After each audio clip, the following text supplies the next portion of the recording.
Good morning, good evening, and good night, everybody. My name is Sarah. We have a contemporary to talk about today. Crazy Rich Asians by Kwan.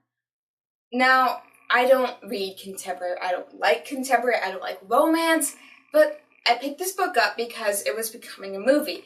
Now, I'm not going to be able to see that movie for a long time, unfortunately, because it's coming out literally the day I move, so that sucks.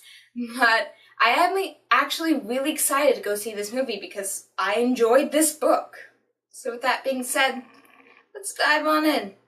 Now, like I said before, contemporaries are not my normal reading choice, so I'm going to try and judge this as best I can, but keep in mind I am a little out of my field here.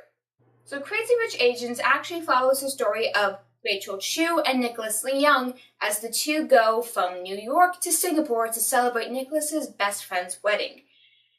Nicholas is rich. He comes from a very rich family. And the concept of the story is that he did not prepare Rachel for exactly how rich he was. To Rachel, Nicholas is just the cute professor that she works with at the school. She's an economist professor. He works down the hallway. Neither Rachel nor Nicholas had dated in years, and they got set up and it ended up working out.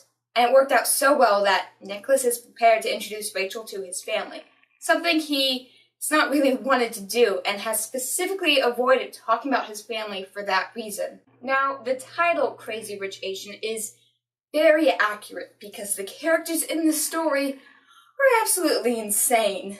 Not only are they rich beyond most people's wildest beliefs, they have a mansion in Singapore, a place where condos, little flats are some of the high-class society homes, and they have a mansion.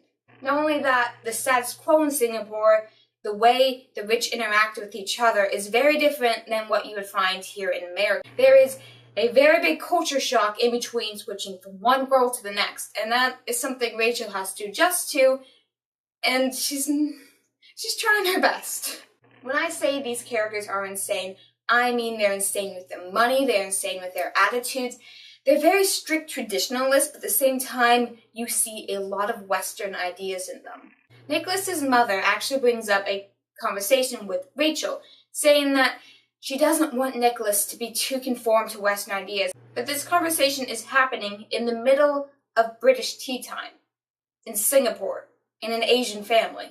A lot of the drama from this book actually comes from money problems. Having money, spending money, controlling money, sharing money, all of this drama is very centered around the economy and how people treat the money and how people treat the people with the money. So if you are not familiar with those kind of money dramas, if you are not interested in money dramas, I don't really recommend this book for you because it's not exactly a short book. It's 500 pages long, and most of the conflict, like 90% of the conflict, comes from money.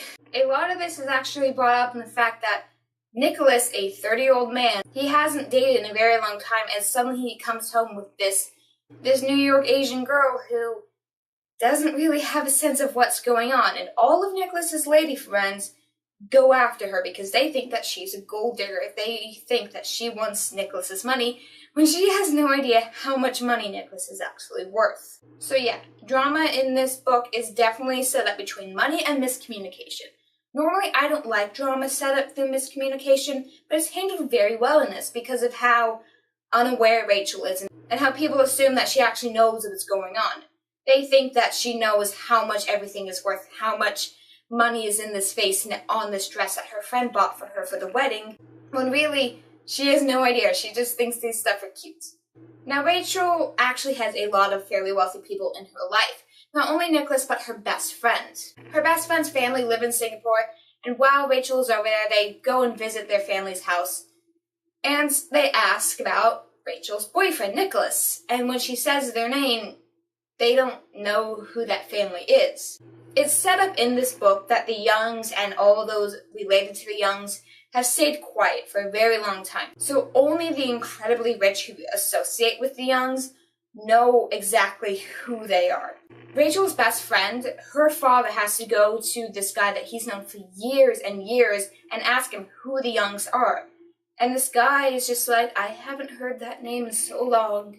Have some tea.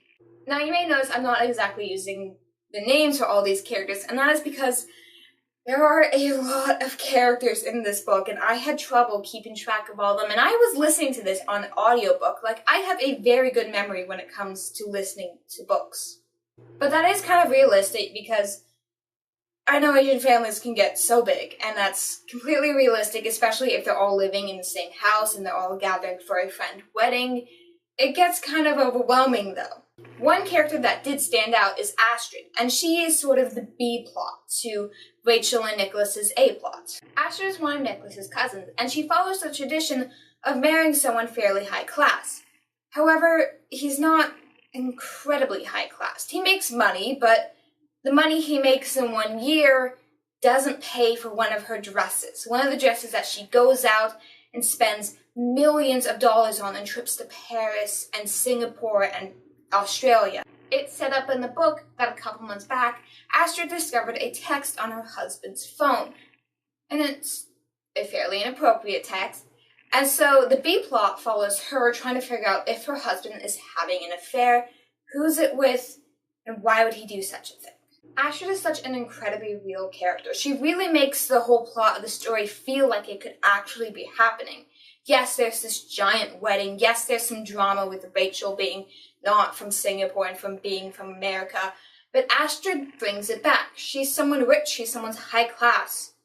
But that doesn't mean you're happy. That doesn't mean you're safe from any family problems. In fact, it brings it up more often than not. Astrid probably has one of the best character arcs in the entire book. And I really enjoyed watching how her character reacted to different situations in the plot and in her own plot line. Yes, she's angry at her husband because she thinks that he's having an affair, but she's also aware of her status in the world. She knows that she can't just go have a divorce because of something like that. She's not the first person for their husband to have a mistress. She's mad, she wants to know the truth, but she's willing to forgive if that means her husband is still in love with her, if her husband realizes that he's hurting her. I want to talk about the world building in this story, because even though it's set in our world, I know the author had to put some work into making sure that all of his readers understood what Singapore was like, what the world was like there, what traditions are like, and how everything feels. And yes, he does bring up the fact that it's incredibly hot and incredibly humid all the time.